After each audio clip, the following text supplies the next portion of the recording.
visto el sol de la mañana desangrándose. He visto el mar azul de pronto destiñéndose. Y en esta pausa interminable de problemas que se dan, yo he visto a Dios desafiando nuestras vidas, desafiando al corazón. Hola, hola, ahora sí, buenas noches. Esperamos que hayan tenido un excelente día. De día viernes. Ha sido un día frío, por un lado, aunque ha habido sol, pero ha sido un día frío. Agradecemos la compañía de cada uno de ustedes, cada día, el tiempo que se toma. Hoy día comenzamos un poquito más temprano, ya trabajando en un área que está relacionada con el maltrato infantil. Hemos hablado sobre la violencia intrafamiliar, el maltrato infantil y todas estas cosas. Hemos tocado varios temas que están relacionados directamente con las estadísticas. Nos hablaban un poco, siempre hago este recuerdo, o recuerdo esto, o les recuerdo esto, que las estadísticas nos han hablado un poco de lo cercano que estamos a todas estas situaciones complejas que suceden en nuestro país y a nivel mundial. No nos podemos escapar. En las iglesias, en las congregaciones de distintas ramas, católicos, evangélicos, en fin, en distintos lugares, se provoca una situación que nosotros no hemos tomado mucho en cuenta, y es que hay una transversalidad en las estadísticas. A muchos no les gustan las estadísticas, pero cuando somos realistas y serios en este tema, no es un tema solo por criticar, sino que cuando hablamos de la realidad que sucede, nos damos cuenta que la cantidad de niños que hay en nuestro país, de jóvenes, adultos, adolescentes y todo ello, de ese gran porcentaje de los 2 millones y tantos de jóvenes y adolescentes, o niños y adolescentes, hay una cantidad de ellos que pertenecen a las iglesias de distintas órdenes. Por lo tanto, cuando hablamos de los porcentajes de problemas que existen allí, ellos también son parte del problema. Y nosotros cometemos un grave error cuando queremos ignorar estas situaciones e ignorar la realidad que sucede con ellos. Entonces, frente a esa situación, hemos estado conversando sobre esta complejidad que existe, sobre el maltrato infantil, sobre la violencia intrafamiliar. Les recuerdo todos los temas que hemos tocado esta semana. Esta semana, ya para ir cerrando, hablamos primero de la violencia intrafamiliar y cómo esto se transforma en un problema grave. Dentro de esta violencia intrafamiliar hablábamos específicamente del maltrato infantil. Vimos como primer punto qué es el maltrato infantil, los tipos de maltrato infantil, los principales factores de riesgo de la violencia, lo que provocaba, cómo detectar el maltrato infantil, cómo afecta esto, cuáles son los impactos de la violencia intrafamiliar en los menores. Hoy día vamos a hablar un poco de cómo prevenir este tema, cómo prevenir la violencia entre los menores o la violencia en contra de los niños. Hay alrededor de 5 puntos que yo anoté hoy día y que uno de ellos lo vamos a desarrollar un poco más profundamente. ¿Por qué razón? Porque es importante que nosotros estemos pendientes de lo que está sucediendo. Cómo ayudar. Si bien la Biblia enseña mucho sobre este tema, nosotros en las iglesias no hablamos de la violencia intrafamiliar, aunque al interior de las congregaciones hay violencia intrafamiliar. Existe, no podemos desconocerla. Ahora, que esté mal o que esté bien, obvio que está mal, no está bien. No estamos diciendo que esté bien, pero tenemos que hablar de ello. Y frente a esas situaciones que hemos estado interviniendo en estos programas, que son programas de radio, pero que aprovechamos de transmitirlo a través de las redes sociales, ¿ya? Bueno, agradecemos a los que se conectan rápidamente a la red. Ahí está Ruth Rebolledo, muchas gracias por conectarse, mamá. Nancy, gracias por estar conectada ahí también, Leonor. Tuvimos un impasse con la primera transmisión, había más personas conectadas ahí, pero de todas maneras ya estamos de vuelta trabajando para ustedes. ¿Ah? Eh, bueno, lo que tenemos hoy día preparado está relacionado en esta etapa como prevenir la violencia en contra de los niños. A ver, apoyar a los padres cuando hay violencia intrafamiliar es fundamental dentro de todas las instituciones. Si hablamos de instituciones de educación, hay forma de apoyar a los padres, se conversa con ellos, hay mediación para que esta violencia no afecte a los niños. Si hablamos de apoyo a los padres, estamos hablando de la iglesia, también hay cómo apoyar. Debería la iglesia apoyar esta área que está relacionada con los padres y que cuando apoyamos a los padres también de paso estamos apoyando la crianza infantil. O sea, la crianza de los hijos y las hijas se apoya cuando nosotros apoyamos a los padres en términos de generar una mediación para que la violencia se acabe, porque existe esta violencia, no podemos desconocerla, pero tampoco podemos solo reconocerla y no hacer nada. O sea, estamos obligados primero como cristianos y gente que profesa una fe, a hacer algo y a actuar, porque obviamente cuando ha existido la violencia al interior de los hogares, no solo el que ha sido violentado necesita ser restaurado, también la persona que violentó al otro necesita una restauración, porque lo más probable es que en su niñez, en su juventud, haya sido violentado, por lo tanto está replicando esa acción y se ha transformado en este lamentable círculo vicioso que ha afectado a su familia, a su esposa, a su esposo y a sus hijos. Y si tiene más familia dentro de casa, obviamente que afecta al resto. Frente a eso, estamos con esta prevención, digamos, que es el apoyo a la familia, el apoyo al matrimonio, el apoyo a los padres. ¿Cómo se apoya? Teniendo redes de contacto que permitan que los padres puedan acercarse con tranquilidad y confianza a sus pastores, a quienes están liderando donde ellos se congregan. Y en las escuelas también muchas veces hay ayuda y a veces en otros lugares hay fundaciones que también ayudan.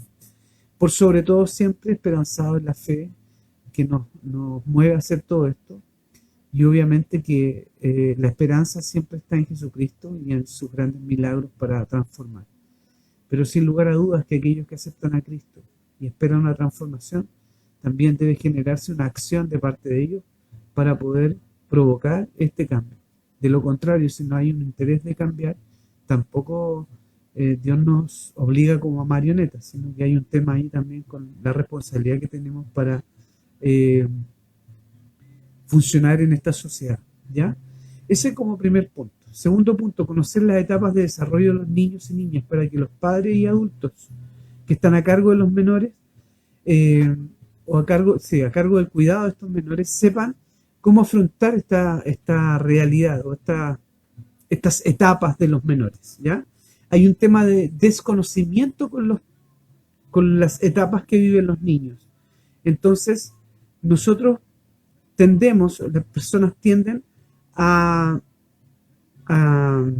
presionar y a querer que los pequeños reaccionen y hagan análisis desde la perspectiva adulta.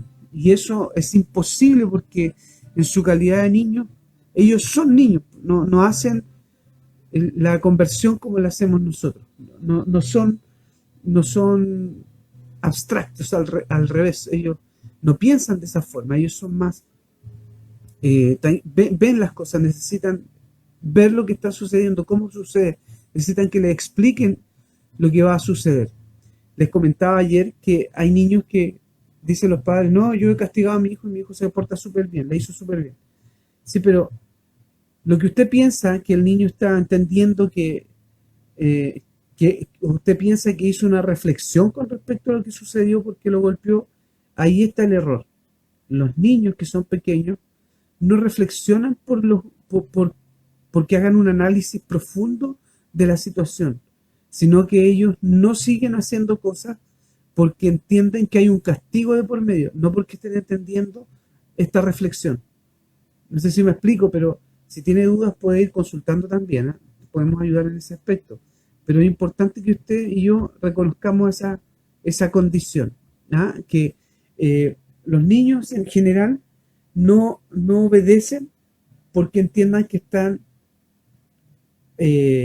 obedeciendo a una orden en términos de que ellos generaron una estructura y entendieron el propósito de esta orden.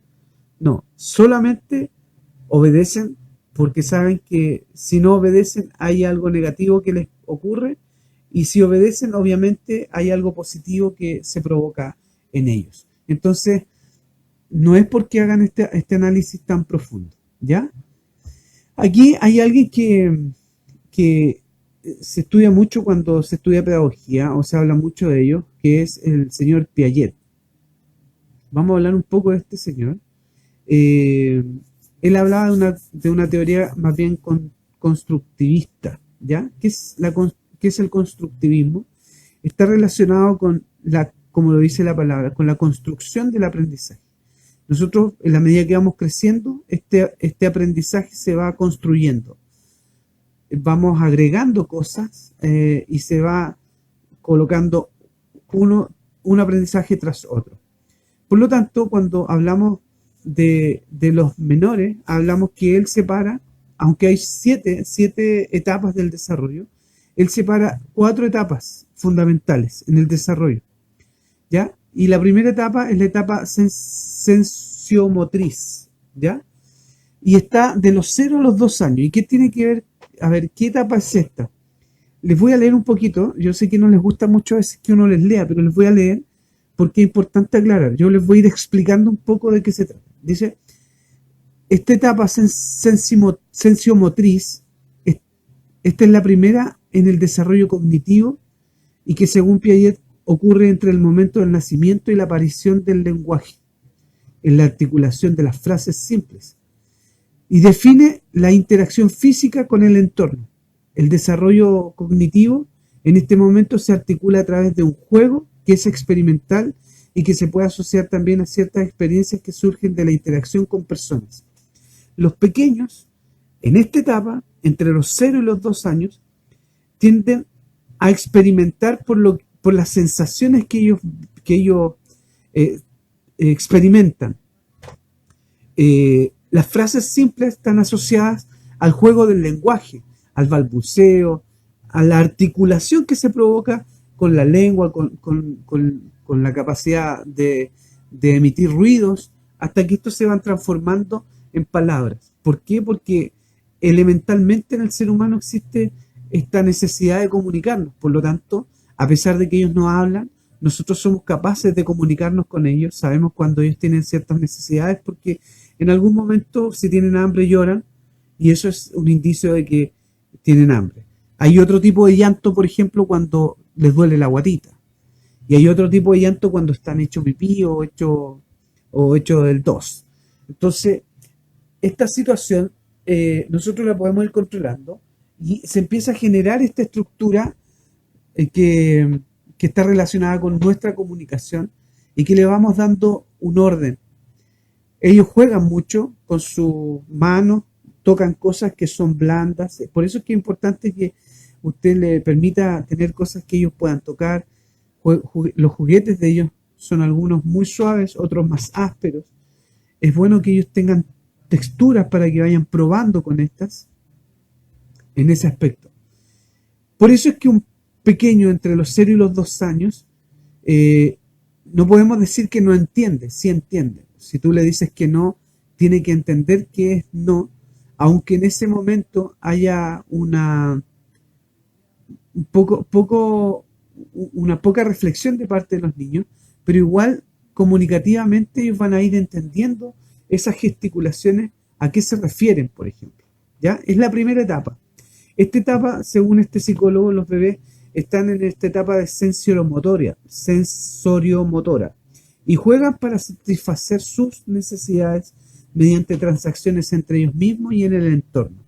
A veces quieren cariño y se ríen para este cariño. Dentro de esto está esta etapa, son súper egocéntricos, y esto aquí en Chile el egocentrismo se alarga con los niños, pero en este caso ellos comienzan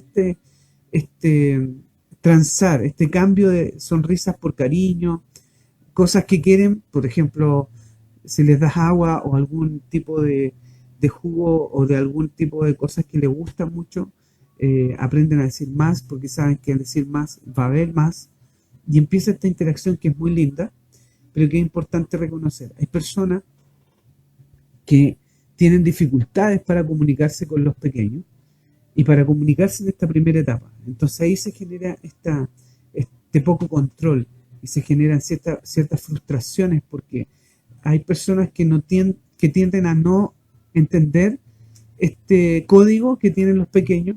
Por lo tanto, si lloran mucho no saben por qué está llorando. Ya le di pecho, le di mamadera, ¿qué le pasa? Sin embargo, cuando ya tienes más costumbre, hay personas que son mucho más rápidas para entender esta comunicación, este código, ellos pueden interpretarlo más fácilmente que otros. Entonces, ahí es donde hay que estar atentos a esta etapa y que es importante para la ayuda en términos de cómo poder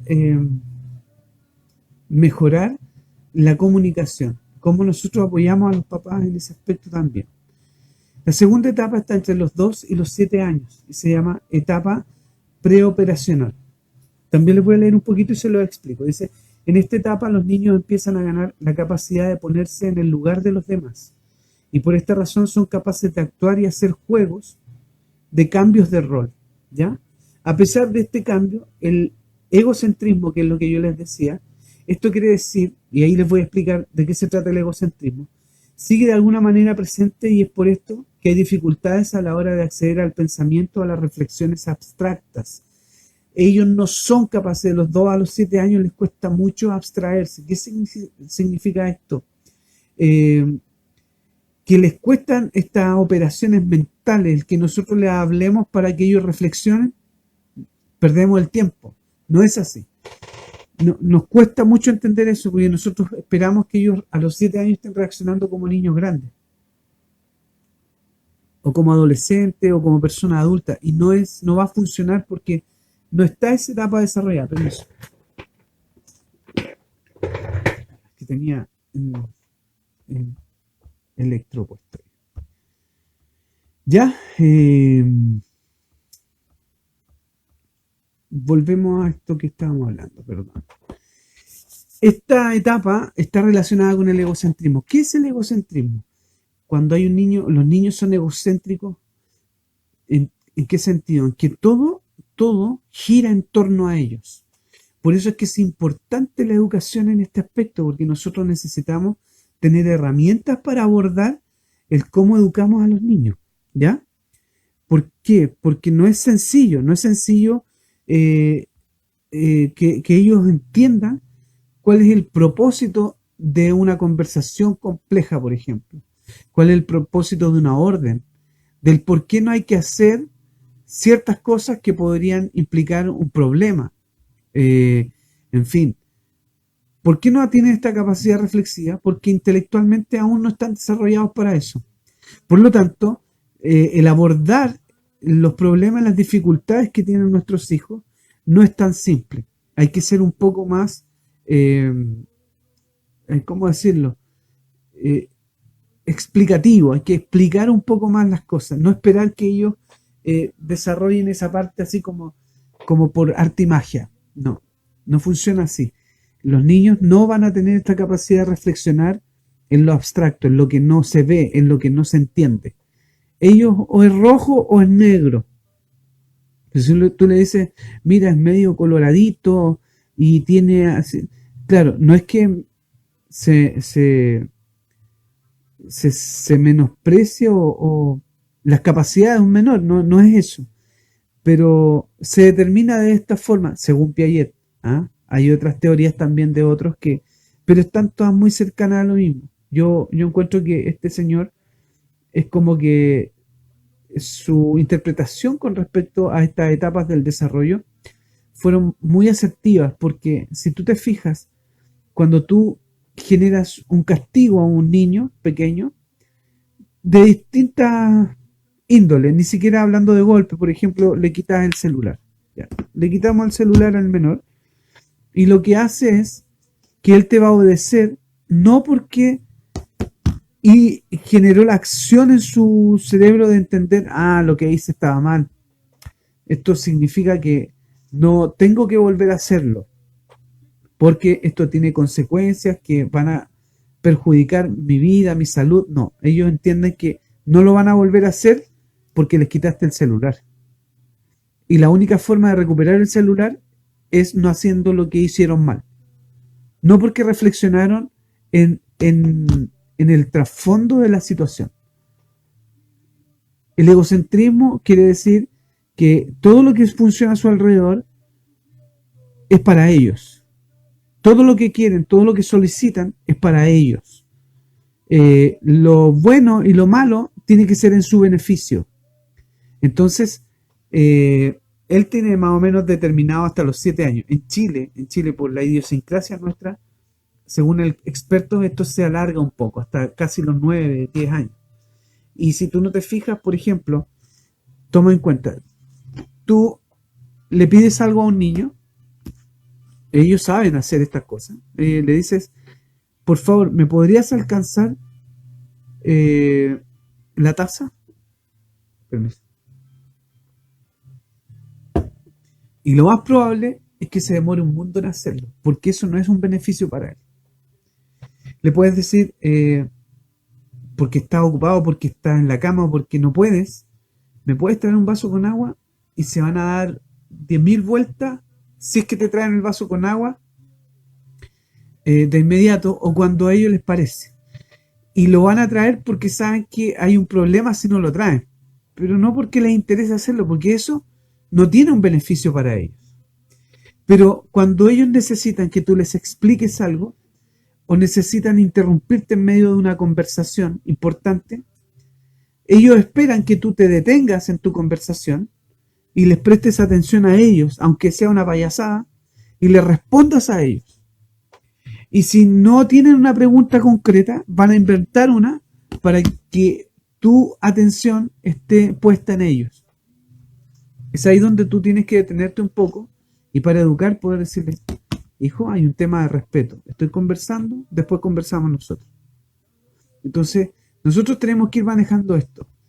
Los padres que son maltratadores no hacen este paréntesis, no se detienen. Por lo tanto, ejecutan una acción que les rinde un resultado, pero es un resultado relacionado con el terror, con el temor a los golpes y a una acción que es dolorosa para ellos. No porque exista una reflexión. Ahora, esto no es una crítica, sino que es un apoyo para aquellos que han hecho las cosas y no está bien, para que entiendan que no es solo utilizar psicología, porque algunos dicen, es que ahora todo se utiliza con psicología y antes lo más bien que a uno lo castigaban.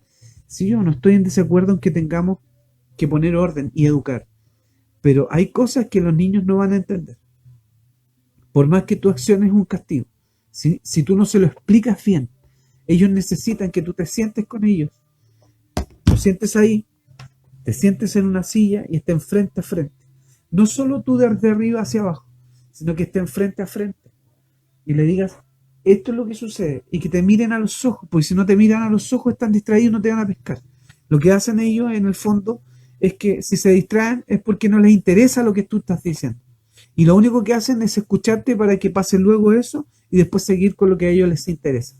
Por lo tanto, tú tienes que llamarle la atención a tu niño, o a tu hijo, o a tu hija, o al que está bajo tu cargo, y sentarte y conversar con él y llevarlo a una reflexión concreta, explicarle ojalá con pera y manzana.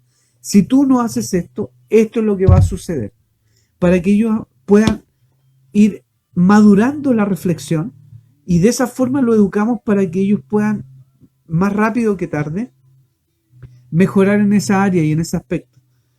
Entonces podemos ir apoyándonos en eso. La escritura, la Biblia, para que ustedes no piensen que solo estoy hablando para algunos que son más religiosos que otros, de un tema que a lo mejor usted dirá que no tiene que ver mucho con la religión. Claro, sí tiene que ver. La escritura señala que debemos madrugar en corregir al hijo.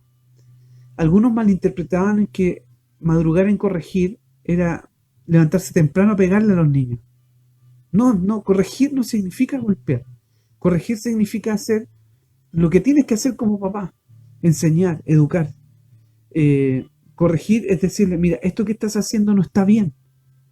Ahora, también depende del respeto que tu hijo te tiene, porque no necesariamente tienes que golpearlo para que te respeten. Tu hijo debe respetarte sin que tengas que levantar la voz. Ese es el desafío de un padre. Es complejo, pero el desafío es que tu hijo te pueda respetar sin que tengas que levantar la voz. Ahora, cuando eso empieza a desgastarse y tú tienes que levantar mucho la voz para que ellos te respeten, es porque algo se nos está escapando. Y hemos acostumbrado al hijo a que responda o que reaccione cuando ya la voz la levantamos muchas veces. Entonces también hay un problema con nosotros. Ellos tienen que acusar recibo más rápido, entendiendo que el papá se molestó y que va a haber una consecuencia de algún tipo en términos educativos y que eso lo van a relacionar a conquistar, que vas a tener una conversación con él. Ahora, nunca evadas esa conversación. Si tú quedaste, porque había gente, de conversar con tu hijo y no lo hiciste después, entonces tú vas a tener un grave problema porque estás faltando a tu palabra. Si ellos te ven mentir, esto es complejo. De los 2 a los 7 años, en Chile de los 2 a los 9 años, si tu hijo te ve mentir, si ve que donde tú te desarrollas normalmente existen el recurso de la mentira constantemente, ¿qué crees que va a salir de ahí? Obviamente que no puedes educar en ese aspecto con respecto al no mentir, porque ellos te van a cuestionar y a lo mejor no van a tener como la confianza de decirte, papá, pero me estás mintiendo, porque van a tener el temor. Sin embargo, el recurso de la mentira lo van a utilizar muy rápido. También hay una etapa que está entre los 7 y los 10 años, donde los niños se ponen mentirosos, pero van así. Lo estás pillando, inventan otra para salvar de esa. Y luego le dices, pero esto no está sucediendo. No, es que pasa esto otro. Y eso, si tú no lo cortas, si tú no lo educas, llegas a viejo con niños mitómanos que se transforman en viejos mitómanos que jamás reconocen sus errores. Eso es lo peor.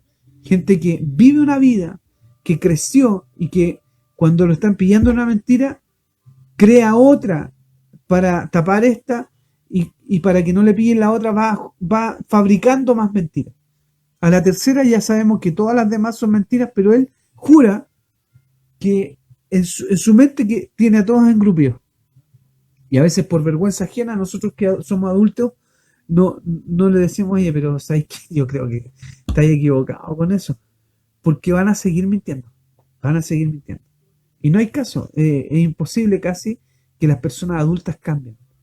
A mí me ha pasado, yo he tenido mucho contacto con gente que lo está pillando en la mentira. O sea, está. Ahora, ojo, que también nosotros a veces malinterpretamos ciertas cosas y ciertos mensajes. Pero no vamos a entrar en otros detalles que no están relacionados con este tema, están relacionados con otro tema. ¿Ya? Eso sucede en esta etapa preoperacional que está entre los 2 y los 7 años. Recordemos que ellos no tienen esa capacidad rápida de hacer este análisis abstracto, ¿ya? Están más relacionados con el egocentrismo. También se habla de que se conoce como pensamiento mágico y esto surge de asociaciones simples y arbitrarias que el niño hace cuando intenta entender cómo funciona el mundo. Como no está acostumbrado a lo abstracto, a lo que no existe, a lo que no se ve, a lo tangible, empieza este pensamiento mágico y podemos ver niños, por eso es que son tan maravillosos. Por eso es que Jesucristo se detuvo y dijo, pero ¿saben qué? Paren con molestar a los cabros chicos. Dejen a los niños venir a mí y no se los impidan. De hecho, el que no fuese como un niño no va a entrar en el reino de los cielos. ¿Por qué? Porque tienen la capacidad de ver lo bueno en todo. No son maliciosos a menos que se siembre una semilla de malicia en los niños. Si actúan a veces y hacen cosas que están erradas es porque tú no lo has educado. A veces dicen, no, es que este niño es súper promiscuo o precoz, anda toqueteando a las niñas. Ojo, ahí hay algo que sucedió y que tú, adulto, no fuiste responsable en la educación de ese niño. Si el niño es garabatero, ojo, ahí hay un tema contigo y cómo te está viendo a ti en casa. ¿Ya? Tú eres responsable, el adulto es responsable. Ellos ven este tema, este pensamiento mágico. A veces, yo no sé si tú ves a tus niños y están viendo, no sé, un comercial y ellos imaginan como que van volando. Creen que todo esto es posible. Si yo pudiera volar, si yo pudiera, no sé, imagínate tú cuántas cosas piensa un niño. Por eso es que es tan terrible cuando a un niño es menoscabado, cuando un niño es maltratado, cuando un niño es vulnerado, cuando un niño es violado. Porque en su pensamiento mágico, él cree que todo esto está relacionado al cariño y al amor. Y es tremenda la desilusión cuando empieza a entender lo abstracto y a entender la realidad y siente que fue vulnerado muchos años.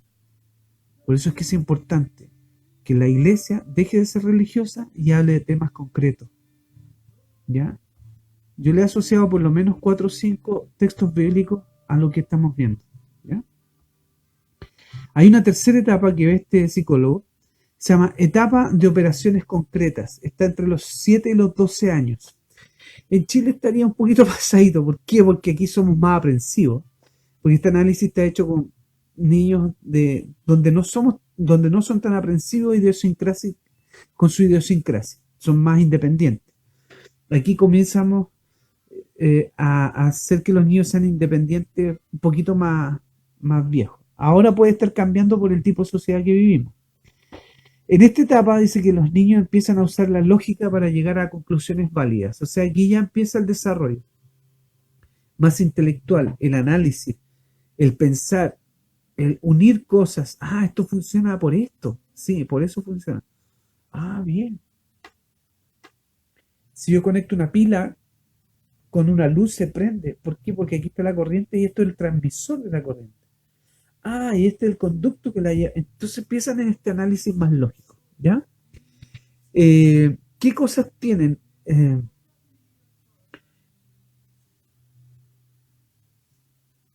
Ellos también empiezan a entender situaciones concretas.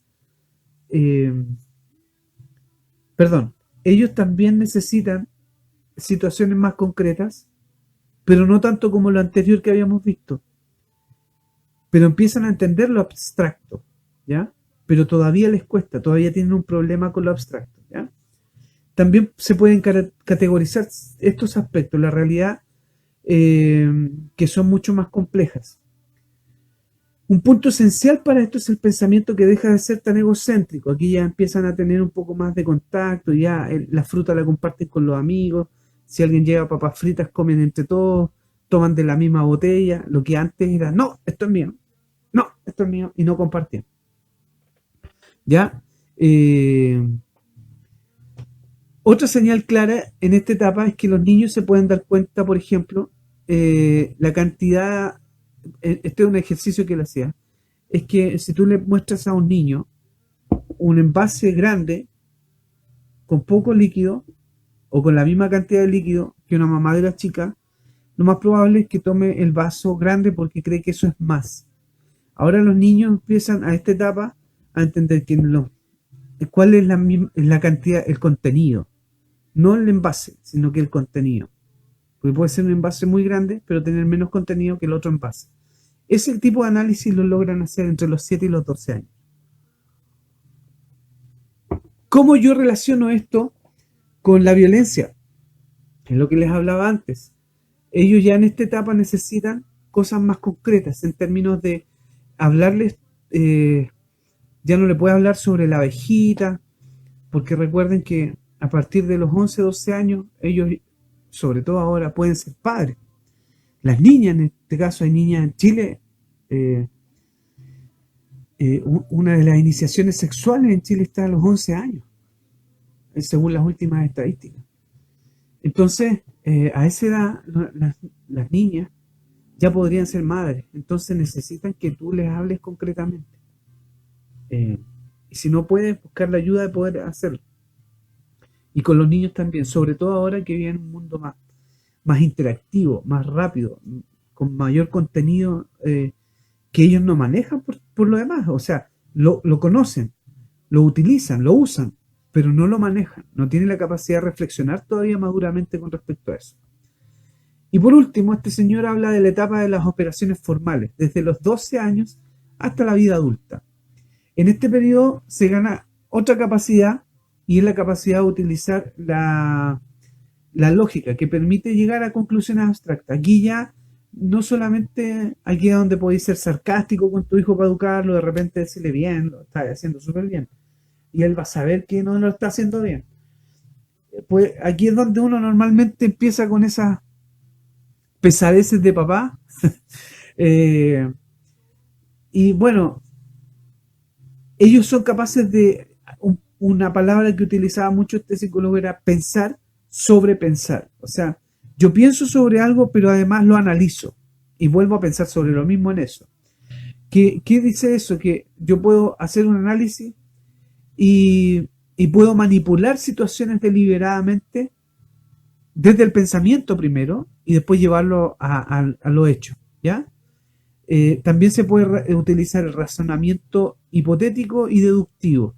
O sea, son capaces de hacer una hipótesis y decir, si hago esto, va a suceder esto otro. Entonces ya la reflexión entre padre e hijo cambia, porque ya no puedes solamente hablar de lo abstracto, de lo que no haces. Debes ser específico. Ellos ya son capaces de cuestionar en términos de que si tú no estás siendo riguroso en tu forma de educar, entonces puede existir este cuestionamiento hacia lo que tú estás intentando plantear, ¿ya? Bien.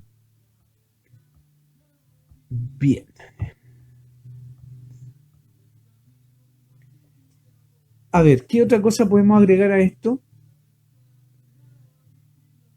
Que, bueno, estas edades sirven solo como referencia. Hay transiciones entre una etapa y la otra.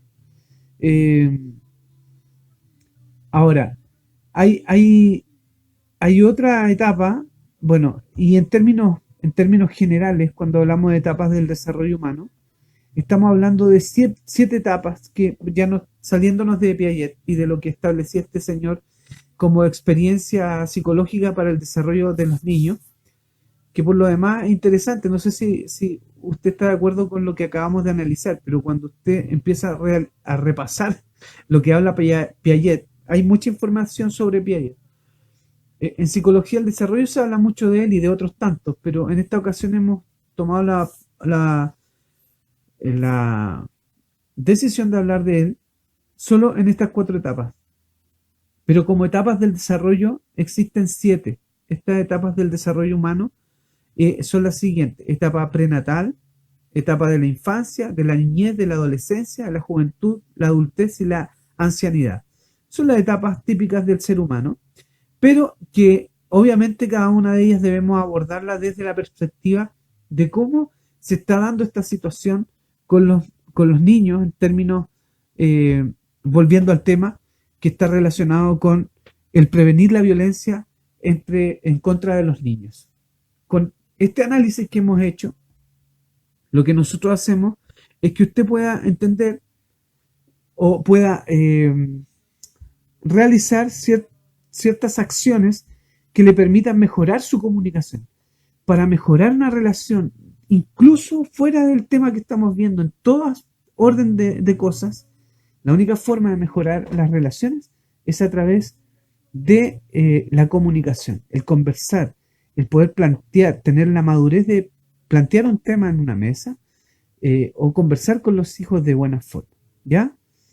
Eso por un lado. Tenemos otra cosa que ver con relación a la prevención, que es fomentar el diálogo y la comunicación entre padres e hijos, que es lo que acabamos de plantear.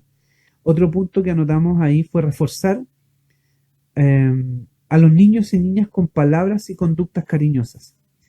En neurociencia se habla mucho de la educación y, y las conductas cariñosas. Cambia completamente el esquema cuando tú acaricias la cabeza de tu hijo cuando estás estudiando, por ejemplo. Es interesante porque en ese momento se provoca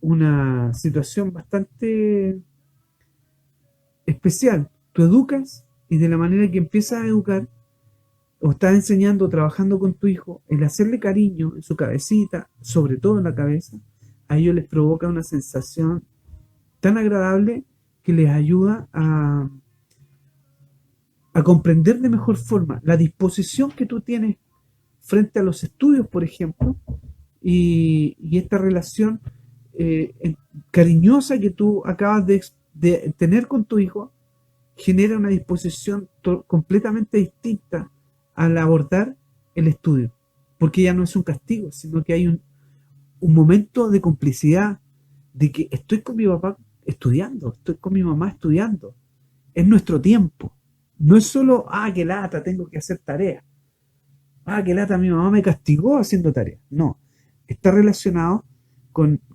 el cómo abordo yo esta situación, cómo yo genero que esto mejore, ¿ya? A ver si me permiten por ver una cosa que anoté aquí. Mientras tanto se abre una ventana nueva. Saludamos a Ruth, a Nancy, nuevamente a Leonor, a César Salas, a Alejandro Nahuel Toro, que se han unido también, para que, bueno, sigan compartiendo estas transmisiones. Gracias por estar atentos en este día. ¿Ya? Vamos ya terminando este tema de hoy y comentarles que para mí ha sido grato poder saber que a usted también le ha llamado un poco la atención lo que hemos estado conversando, porque obviamente uno se da cuenta, le van preguntando y van comentando qué es lo que sucede. Ponerle límites, que ya lo vimos, normas y reglas a los hijos e hijas es sumamente importante. Que él sepa lo que llamamos el rayado de cancha, que él sepa hasta dónde puede llegar y que si pasa de ahí hay una consecuencia, pero que esta consecuencia no sea abstracta, que no diga así, me va a doler, sino que sea, que él entienda que la consecuencia está relacionada directamente con el análisis que se hizo previamente, ¿ya? Así que nada, yo agradezco el que hayan estado pendientes, estamos ya terminando.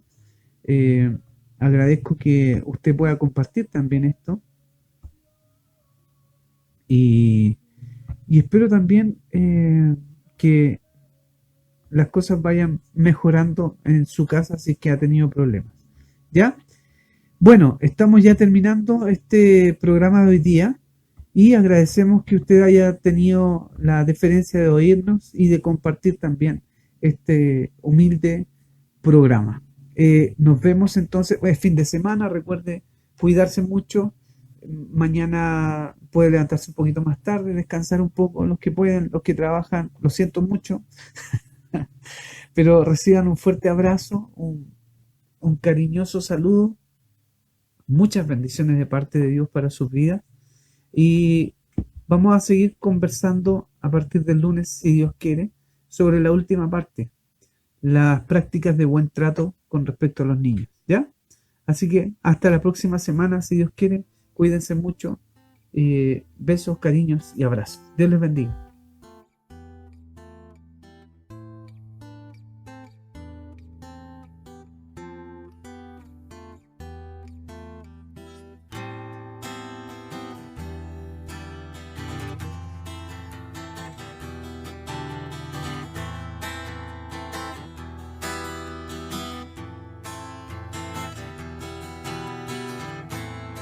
He visto el sol de la mañana desancrándose.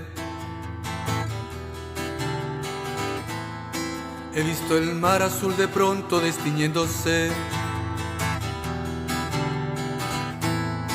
Y en esta pausa interminable de problemas que se dan, yo he visto a Dios desafiando nuestras vidas, desafiando al corazón del hombre actual,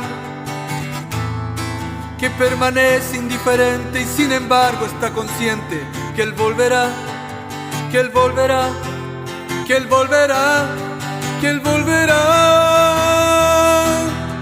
que Él volverá. He visto el aire desprendiendo un mal violento, intoxicando con su muerte nuestras vidas. Y en esta escena inconfundible de problemas que se dan, yo he visto a Dios